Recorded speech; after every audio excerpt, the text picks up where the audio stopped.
This is Nate Moore, solo artist, singer-songwriter, and a member of the Trans-Siberian Orchestra.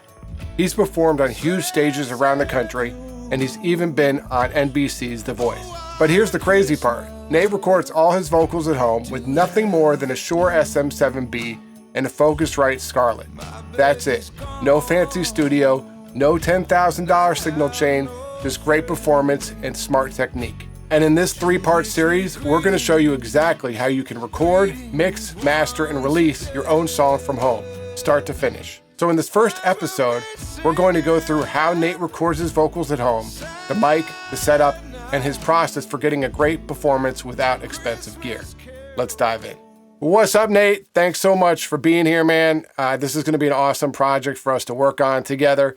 The first question I think we should probably get into is, what kind of gear are you using? Gear.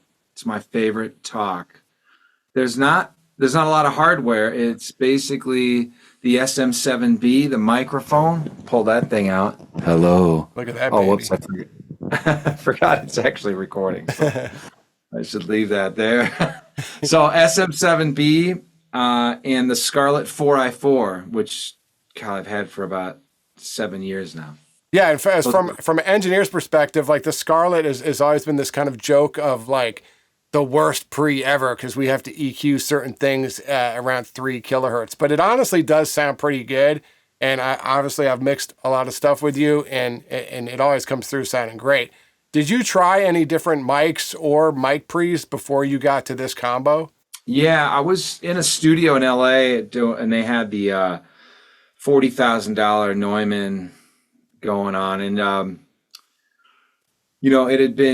they had recorded a lot of great things with it, but I thought it just felt too bright for me. It was just too trebly to record into. And then I went and bought a Warm Audio, it was like a $900 mic that mimicked the 47. Yep, I remember that. Same thing. It was like very present, in your face, great mic, but SM7B just, I don't know, I felt like it was just warmer out of the gate, for me, for my vocal. Yeah, and I mean, I think it's a great point. It's good, like, you tried out different mics to get to the point where you are, and you have a very deep, rich voice, which, sometimes might not work on a bright mic, and you need something that can capture the belly of your vocal, so to say. Right. And so it's a good point is when you are trying to get, a setup at home, it's to try different mics to see which one works for your vocal. Did you try any other pre's, or was it just Scarlett because it's the one that they said to get? Before the Scarlett, I was using an Apogee 1, and that worked great for a while, but like the wires on the back of it were a little bit flimsy over time, and then the connection stopped working. I noticed with the 4i4, it's a straight USB-C to USB-C port, and I've never had a problem with it, and I travel with it everywhere. You mixed the song Shine on Me. I wasn't happy with the vocals on that, and I happened to be playing shows in Minneapolis at the time I had that thought. So I have pictures of it that I'll share where I'm in a kitchen of this Airbnb with this setup, and I just held the SM7B. I didn't even need a mic stand at that moment. I just held it, sang the vocals, and loved that take better, and that's what we ended up using on the record. So yeah, I mean, it's crazy. A lot of times it's like, yes, the acoustics matter, and yes, all the gear matters, but to me and to you too, I think the performance is always, way more important than where it was recorded and how it was recorded. And I think that's a key takeaway, is that the performance is the most important thing. You can have the most expensive chain ever, and if you're not performing well, it's never going to work and translate to a great song. That being said, even when you're recording in a kitchen, which I would tell everyone don't do unless you really have to, I see like in your studio, in the video here, you have some acoustic foam and stuff. Was there anything you worked on or any issues you had when setting up your home studio that you might be able to share that could help others? Yeah, so you mixed Forgetful, the song I did with Kelsey Watts, the Love that Diane song. Warren song. And at the time, that was last year, I was living in Nashville and next to a freeway. That's That's the right. last time I'll rent a place sight unseen. I didn't even do my research. The freeway was literally on the other side of the house. So I got these tiles on Amazon that were like 1 inch. Not a good idea. What I ended up doing on Amazon was buying a traveling vocal booth, which is like PVC piping and blankets. And Oh, so nice. that's where I laid the vocals down. And there's very little ambient noise. I still have that set up. It was like $400, $500, and it travels really well Yeah. if it's needed. But I think the main thing is just getting the signal right, and that freeway was never an issue here. I'm in Denver now in this studio, and you can see the issue I had putting these up. I didn't space them tight enough together. Yeah. Thumbs up on that. That actually should be a thumbs down for my job on that. Nice, Because I man. didn't want to damage the walls here. And this was my fiance Cassandra found this out. If you take those push pins and put them in the middle of each one of these tiles, it's a better non-destructive way if you're renting like I am Yeah. than spray foaming and adhesives and all that. So, because the Nashville house, I had tape in all four corners of those 1 inch things, and it was a mess. It took me so long to clean that up. So this, they're not as tight as they should be, but they're 2 inch. That's a huge deal. Yeah. And it is dead in here. I used ChatGPT to come up with a good plan. I measured the room, and ChatGPT gave me a good sound spec. You notice That's amazing. it's not all the way down to I'm opposite Yeah. here. It's not all the way down Yeah, to I the can floor see. Yeah. or the ceiling, because it doesn't need to be. I used to think, cover it everywhere. But so AI does a good job of like referencing online soundproofing things. And but what I did learn, sorry for the long answer, but what I did learn at the end of all of it was the best option for a in-home studio was like thousands and thousands of dollars, like to be like Yeah. super dead. They've got isolation booths. Yeah. with, Yeah. like, The ISO box or whatever it's called. It's like a Yes. $10,000 box that you sweat in.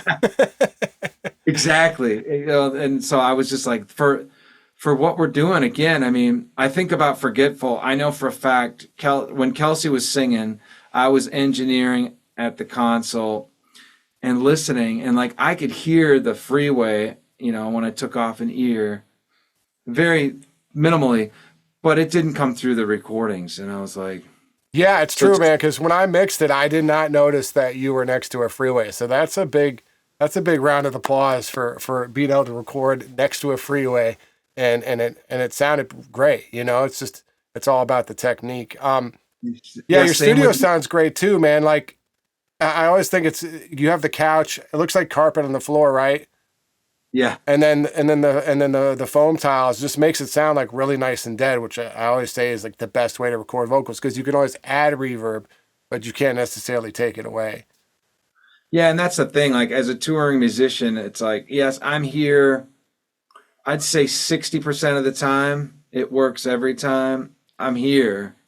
But that other 40, when inspiration hits and I'm in a hotel room, I've learned, that with the Amazon's, $500 treatment is just blankets. So Yeah. you can use blankets on the bed, go into the closet, cover everything up, put the mic in there. I mean, you can make it work pretty much anywhere. Yeah. Maybe not next to the ocean or a river, but Right.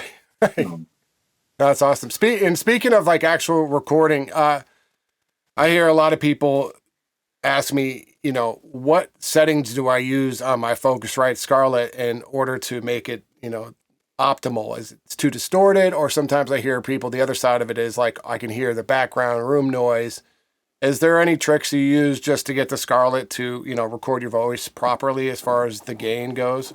yeah, I mean, gain structures. I didn't know much about that years and years ago when I first started on my own. And, but you could tell, like you said, the peaks would be distorted. I'm like, well, that isn't right. So there is definitely a sweet spot. It's like first you have to know your own voice. Yeah. When my range is an E3, I believe it is, up to a falsetto E6. Like what? It's a 4-octave range, but I know that on the highest full voice note I have, it's an A. Yeah. And if I'm belting an A, it is loud. And so so usually I will like, go to the song that I'm recording, whatever it is, find the highest, most beefy note that I'm going to belt out, and then start testing and then dial it in so that it's, less than peaking. Once you get to know your own voice, you know it. So like I know a lot of, like Kelsey, for instance, beautiful singer. She's out on Broadway and it looks like when she's ripping, it's loud, but really on Forgetful, I noticed, I did turn her gain about 30-40% up higher than mine was. Interesting. Because she doesn't push as much. She's probably a better technical singer than I ever will be. And so it's just getting to know, like, every voice is different. And so it's like, how do I make sure it's not, too weak of a signal? And it definitely can't be too much. Yeah, that's a great point, is to find like the loudest part of the song you're going to be performing, and then, gauge the gain on there, like just get it right before it starts distorting there. And then that should be good for the rest of the song. Do you ever do any techniques? Like I know a lot of singers will pull back or move forward on the mic with the I always call this the 7MB. Is it 7SB? SM7B, baby. SM7B. Is there anything you do like with that microphone, or is it pretty much straight on? Like, where do you usually put your mouth? I'm always about 6 to 8 inches away from the mic. I don't know where I read that somewhere years ago, but in studios and all the time of recording in studios, it always seems like the pop screen would be about that distance. Yeah. And then because it has, the cover on the SM7B, it doesn't require a pop screen. Right. But I'm pretty, the P's and the S's, I always try to just, maybe it's from I came up in the live music scene, playing venues 5 nights a week, 20 years straight. So it was like, you got really used to hearing it in the monitors and out in the house, what it was sounding like. And so on a P or an S, if I know it's coming, I got used to popping off the mic. And so I still do that because de-essers and all that they're only so good. And I don't want the P to be, it drives me nuts when there's too much of a P and it pulls you out. Yeah. So I do kind of try to sing off mic quick. Yep.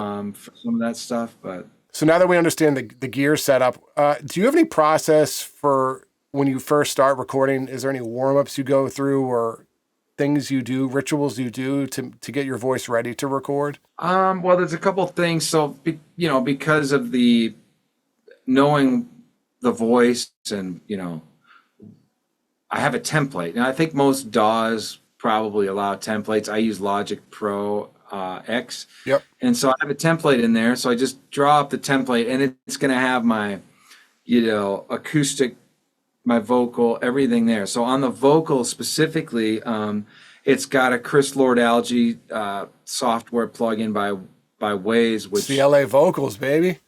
CLA Vocals, man. So you get it. I mean, I've tried so many other things separately, but CLA has everything in one. Yeah. It's just, I'm not trying to be Matty Harris here. Yeah. I'm just trying to get the demo down.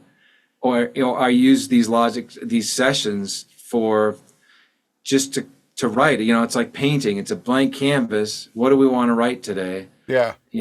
So, and it's nice to be able to hear yourself with some reverb and a little bit of treatment while you're recording. So you usually use the CLA vocal while you're recording the song.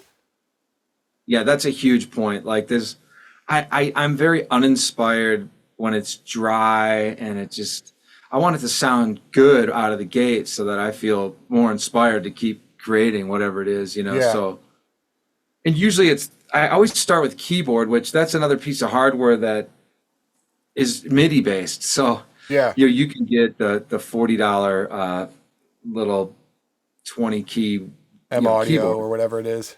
This is a full Casio that a friend gave me years ago full 88. And so, you usually sit down and just like start playing with that. I don't usually warm up the voice. Yeah. I've been working on that more recently. I never did, and I don't know. It's probably bad practice, but since joining Trans-Siberian Orchestra, I've worked with some vocal. A lot of the vocalists on that group are professional teachers too, so I've stolen their techniques, and I do try to do some tongue rolls and some ahs, some scales here and there. But for writing and this purpose, like, we're gonna record this Christmas song for the holidays. When you're going into that, I think Don Henley was my vocal inspiration, because the Eagles released it in the 70s, this song. Damn. But it was written in the 50s by Charles Brown. So we're going to come at it with just ripping out of the gate, no warm-ups. That's rock and roll right there. Guys, quick question, and then actually let's go through the song really quick.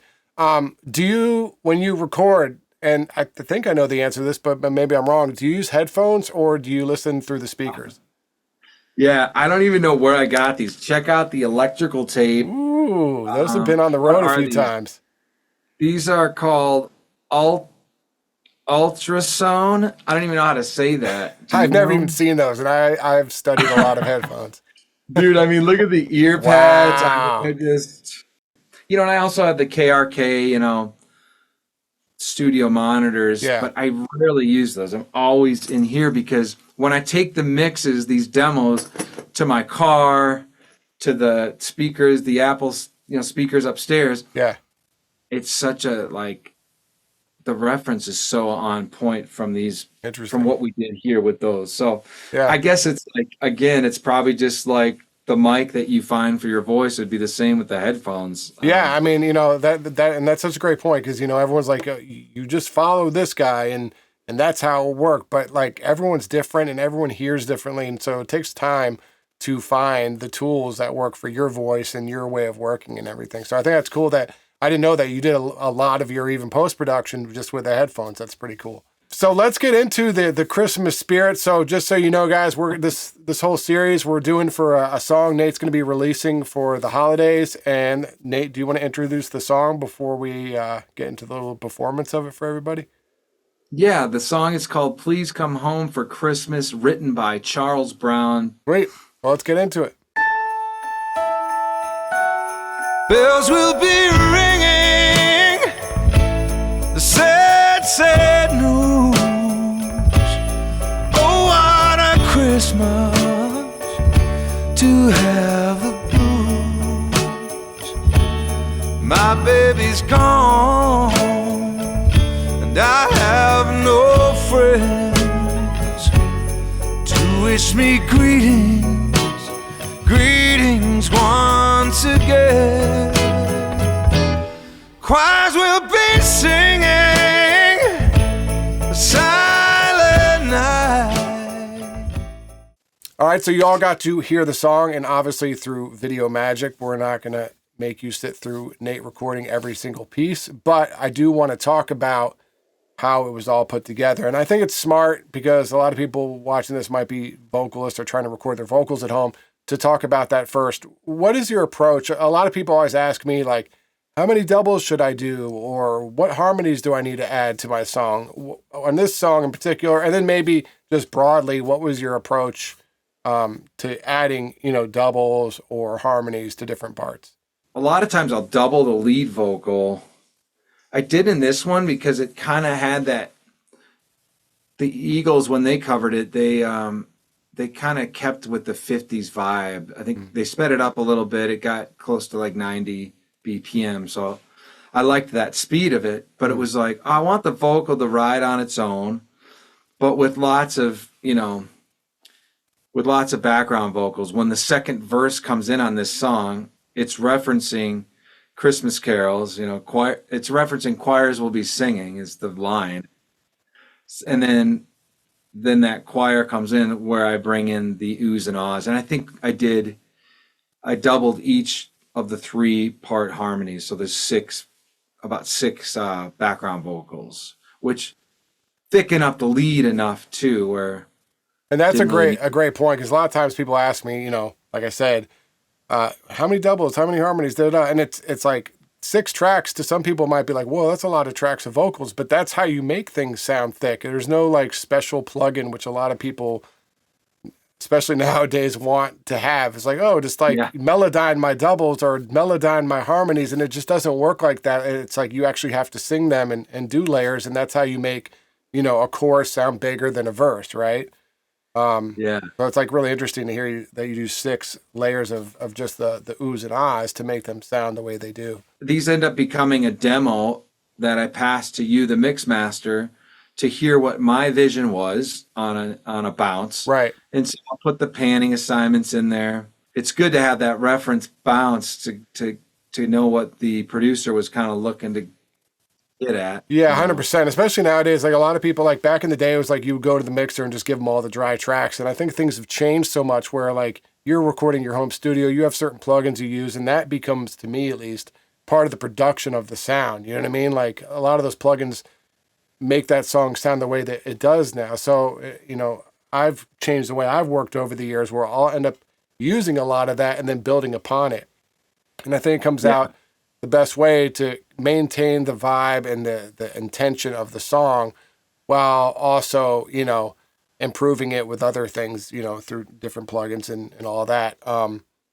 That's pretty cool. Do you usually start out with do you start in a certain process? Is it like recording the guitar and the vocal together first to get the main bass? Like, what's your starting point when working on a song? For me, I'm like the opposite of John Mayer. He was talking about beats being last, afterthought, start with just, playing instruments, whatever. And so I'll usually start with a beat, and I'll usually go to splice for that. You can get anything, any sound you want, and I'll make what's the best sounding kick that I want, the best sounding snare. I do use, Nick Hughes played a lot of the actual drums on Nobody Cares, Forgetful, all those. So I will use a real drummer at times too. Yeah. Shout out to Nick too. Yeah, Nick's great. For this song in particular, though, it was like, it's sleigh bells and just it's such a straight beat that it was just like easy to go to splice for those things. All right, so in order not to make this video 40 minutes long and bore you guys with me and Nate reminiscing about life and how much we love talking to each other, maybe we'll wrap it up with just a few questions about, for people just starting out or recording at home. Do you have any like tips for them, how to sound, confident and just feel natural recording, maybe if they're just recording their first or second song at their, new home studio? Yeah, I think it's, what I did was thought about, like we said earlier, about our inspirations, like who is the musical, I just mentioned John Mayer, for instance. So or this song, the Eagles, a legendary band. If I think like, well, I can do the same thing. Like I have all the tools, so just know I can make it sound sonically great, and know that, that's the confidence. It's like there isn't. I think that the statistic now is there's a million songs a day being released. Yeah, it's crazy. So it's like, yeah, anyone can do it. So don't be afraid to just do it, and then have your inspirations set, who you want to supersede or sound as good, if not better than, and shoot for that, Yeah, no, I think that's a great point. And I also like to make just another point on that, the fact that anyone can do it is also, anyone can do it. And I think there's something to be said. A lot of people just try to do it all on their own. And like you and I work together on mixing and doing that. And then, sometimes you'll have other people play drums or another instrument on your song or like singing collabs. And that's what music's all about. And even though you might be able to do it all on your own, I always find that it sounds better when you work with multiple people just to get different ears and different ideas. And honestly, I think you'll have a much better product at the end by, sourcing out some of the different aspects of the music creation process. All right. So Nate, last question. A lot of people might say, and you kind of touched on this in the last part, but well, if I had the $1 million studio so-and-so had and all this, I would be able to sound as good too. Is there anything you could say to someone who feels like their setup at home isn't good enough or what they have at home isn't good enough? Because obviously I think we're proving the point that a Scarlett, which to me as a professional engineer is the bane of my existence, and a Shure mic can provide professional results. So do you have any just advice or maybe something to say to anyone who might feel that way? Yeah, I mean, it's funny because last Christmas, my friend called me and was like, our daughter's getting into music. Is a prime example, right? Yeah. We low budget, she's a teenager, so we're not looking to do pro thing. And I said to him, I'm like, well, lucky for you, the minimum level financially can be pro level nowadays. Yeah, 100%. So I gave them the links to the SM7B.